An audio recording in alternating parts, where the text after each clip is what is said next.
Zandro, ano pa ang lumabas sa pagdinig ngayong araw? Maricar, hustisya. Ito ang sigaw hindi lamang ni Kerwin Espinosa matapos mapatay ang kanyang amang si Rolando Espinosa sa Baybay Provincial Jail. Gayon din ang biktima ng EJK sa ibang bahagi ng bansa. Bago pa man magsimula ang ikawalong pagdinig ng House Quad Committee, isang misa ang sinagawa sa Kamara para sa mga naging biktima ng EJK. Ang 72 years old na si Tatay Rodrigo Bailon dumalo para ipagdasalang mailap na hustisya. Kapangalan pa naman niya ang nag-utos ng drug war. Noong 2016, habang nagtutupi ng panindang punda at kortina, ay tinamaan ng bala sa kilikili ang kanyang anak na si Lenin sa isang police operation sa Camarin, Caloocan. Dead on the spot ang dalawang kasamahan ng 9-year-old niyang anak.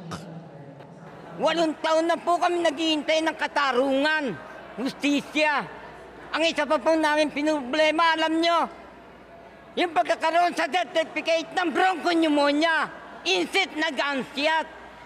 Ito po yung binigay ng war on drug ni Ginoong Duterte. Ang mensahe ko po sana kay Ginoong Duterte, sana harapin kami ngayon o harapin yung umahanap ng hustisya dito sa Quad Committee. Sa pagsalang ni Kerwin Espinosa, hustisya rin ang hiling niya. Tinakot raw siya ni dating PNP Chief at ngayon Senador Bato de la Rosa na kung hindi niya ituturo si Peter Lim at dating Senador Laila de Lima sa illegal na droga ay pwede siyang patayin, gaya ng nangyari sa kanyang ama na pinatay sa kulungan. Nag-usap din anya sila ni Ronnie Dayan, ang dating driver ni de Lima, upang plantsahin ang mga petsa kung kailan umano nagkabayaran. Naiyak siya na sa kabila ng pagsunod niya ay hindi siya pinayagang makauwi para madalaw ang burol ng ama. Naiyak din siya nang tanungin kung ano ang nais niyang sabihin sa namatay na ama. Ang mensahe ko sa daddy ko, kung saan ka man naroon, huwag mo kaming pabayaan, i-guide mo kami hanggat makuha ang hustisya ng iyong pagkamatay.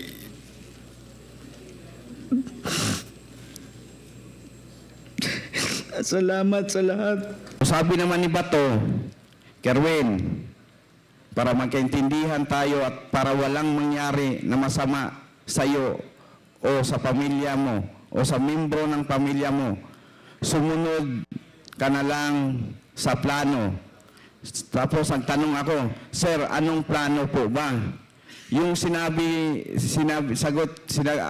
ni Sir Bato, yung plano na idiin si Peter Lim at si Laila de Lima na kasali sa droga. Yung nakaraang administrasyon, pag hindi ka kakampi nila or kaalyado,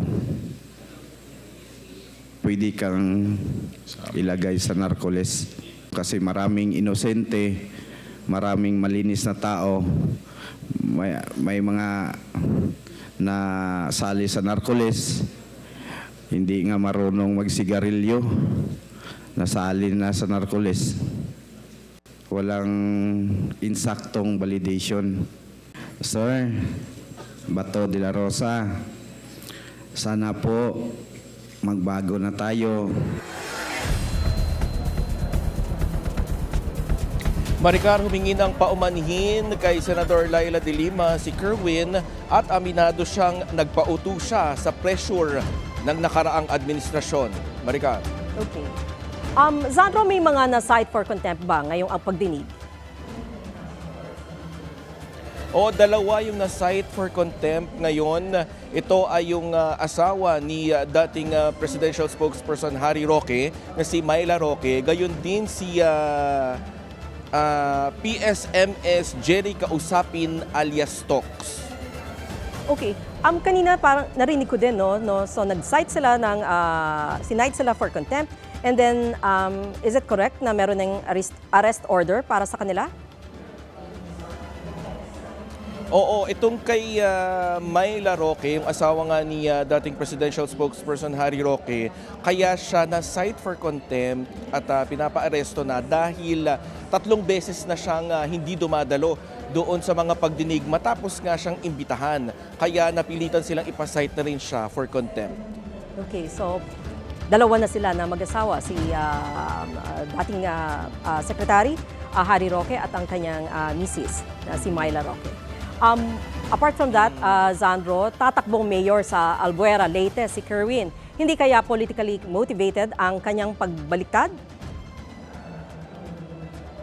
Alam mo, Maricar, yan din yung naging tanong ng mga kongresista. Pero nanindigan si Kerwin na handa siyang mag-withdraw sa kanyang pagkandidato alang-alang sa paghahanap niya ng hustisya para sa namatay na ama. Okay, maraming salamat, Zandro Ochona.